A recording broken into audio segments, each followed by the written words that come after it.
सचिन का जो चैतन्य है, कॉन्शियस,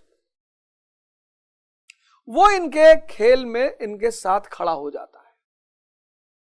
अब चूंकि ये चैतन्य छिपा हुआ है, कॉन्शियस छिपी हुई है, इसलिए इस पे नजर किसी की नहीं जाती। सचिन जैसे ही बल्ला पकड़ते हैं तो बाहर से तो दिखाई पड़ता कि सचिन ने पकड़ा है, अंदर से उस चैतन्य ने पकड़ा है।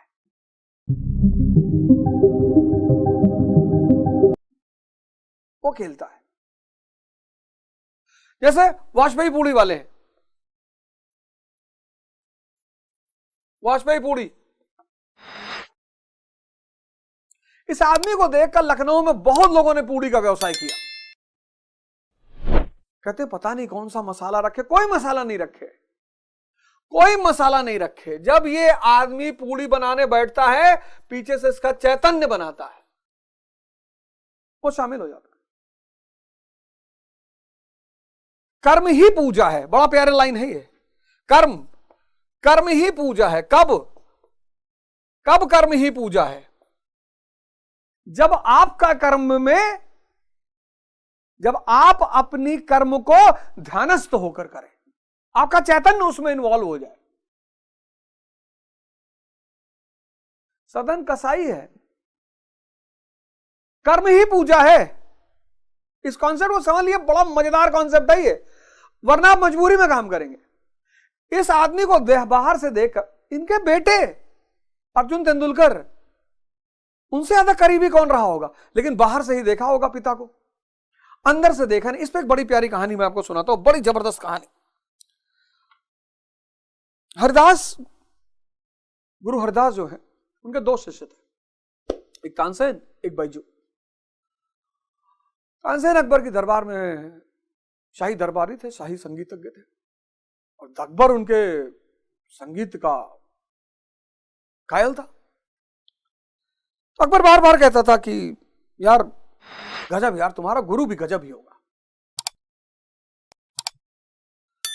तो तुम्हारा गुरु से में, तुम इतना अच्छा बजाते हो तो यार तुम्हारा गुरु कितना अच्छा बजाता होगा यार, मुझे उनसे मिलना है। तो तानसेन ने कहा कि साहब वो किसी के लिए बजाते नहीं है। बोले मतलब किसी के लिए नहीं बजाते, मतलब तब बजाते ही क्यों है? अरे बोले महाराज आप ना समझ पाएंगे, वो अध्यात्म की दुनिया है, पर वो किसी के लिए, हम और आप जाके उनसे नहीं कह सकते कि बजाओ।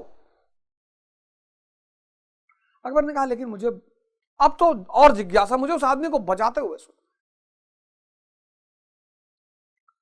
तो ये लोग जाते थे हरिदास जी के आश्रम में, वहां एक पेड़ था, उसे दोनों लोग चढ़ के बैठे रहते थे।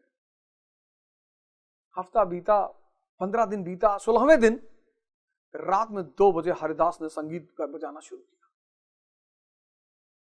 अब देखो, रात में 2 बजे अनायास, और अकबर के आंख से कहते हैं कि झर झर झर झर आंसू गिरने लगे। अब हरिदास किसी रिवॉर्ड में नहीं बजा रहे हैं। नौकरी क्या है? किसी रिवॉर्ड की आशा से किया गया काम। कर्म जो है नौकरी नहीं है, कर्म जो है नौकरी नहीं है, चैतन्य की मस्ती में किया गया काम। नौकरी और कर्म में यही फर्क है। कहते कर्म तो हम कर ही रहे हैं, सब नौकरी कर रहे हैं। इस दुनिया में 95% लोग नौकरी कर रहे हैं, नौकरी। वो नौकरी को कर्म समझ लिए हैं।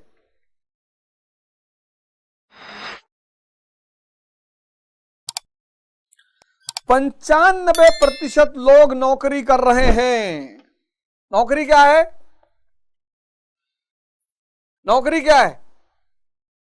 बाहरी रिवॉर्ड की अपेक्षा, रिवॉर्ड की आशा में किया गया काम कि यह मिलेगा। और कर्म क्या है? चैतन्य की मस्ती में किया गया काम। बस एक खुमारी है इसलिए कर रहे हैं, वो निष्काम कर्म योगी है। ये टर्म समझना बहुत जरूरी है। आप जो कर रहे हैं वो नौकरी है। अगर आप बाहर की आशा से कोई काम कर रहे हैं वो नौकरी है, और अगर आप चैतन्य की मस्ती में कर रहे हैं, बाहर से कुछ आशा ही नहीं कि ब्रह्मांड भी रिटर्न में मिल सकता है, मिलने के लिए कुछ भी मिल सकता है, वो कर्म है। तो गीता में श्री कृष्ण कहते हैं, इसलिए अगर आप अपने कर्म को ही अपना पूजा बना लें तो और कोई बैठ के ध्यान करने की जरूरत ही नहीं।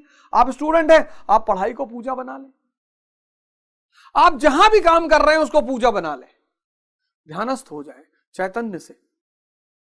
देखिए आपके काम में कैसे निखार आना शुरू होता है। कर्म को पूजा नहीं बना पाए हैं, उन्हें अलग से ध्यान करना पड़ता है। कबीर को नहीं करना पड़ा, कबीर को अलग से बैठना ही नहीं पड़ा। तो कहते थे राम तुम्हारे लिए चद्दर, राम कहकर लोगों को संबोधित करते थे। आप जो भी कर रहे हैं उसको आराधना, चैतन्य को इन्वॉल्व कर दीजिए उसमें, बस वही आपका ध्यान बन जाएगा।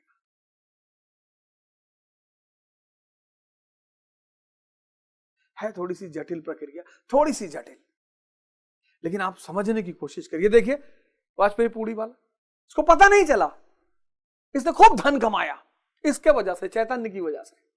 ये क्रिकेट के भगवान बन गए इसकी वजह से। अगर ये जानते अच्छा खेलना तो अपने बेटे को नहीं सिखा पाते। उसको भी तो कौन बाप नहीं चाहता मैं महान हूं, मेरा बेटा भी महान बने।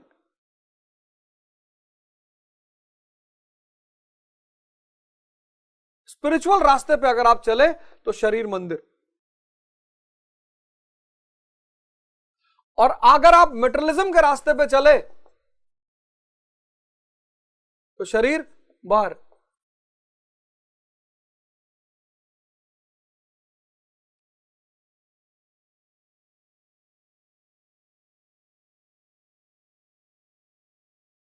अब दोनों में अंतर देख लो।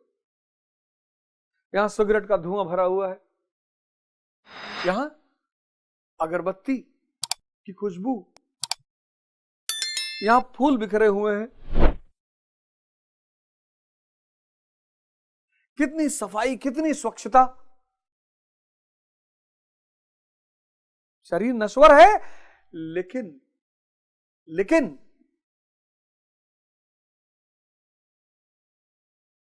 आत्मा के अस्तित्व को उजागर करने का माध्यम है। क्योंकि अगर शरीर नहीं होता तो फिर आत्मा पे चर्चा ही कौन करता, अगर मोबाइल नहीं होता तो बैटरी की बात ही कौन करता। इसलिए शरीर का विशेष ध्यान रखें। शरीर को ऐसा, इस शरीर आप ऐसे आंख बंद करके बैठे, सोचे कितनी आत्मा बैठी हुई है इसमें। ये जो नहाने धुलने, मैं पहले सोचूं कि यार ये क्यों नहाने की बात करते हैं, क्यों स्वच्छ होने की बात करते हैं। भाई जब तक नासमझी होती है तो शरीर क्या है, मंदिर है। से आप बाहर जाते हैं, मंदिर का ख्याल रखा जाता है, ऐसे ही, और उस मंदिर में मूर्ति है, भगवान है, ऐसे ही आपका शरीर है, मंदिर है, उस मंदिर के अंदर एक भगवान है। उस शरीर को आप जितना अच्छा, जितना स्वस्थ, जितना सुंदर, जितना साफ रखेंगे, वो सब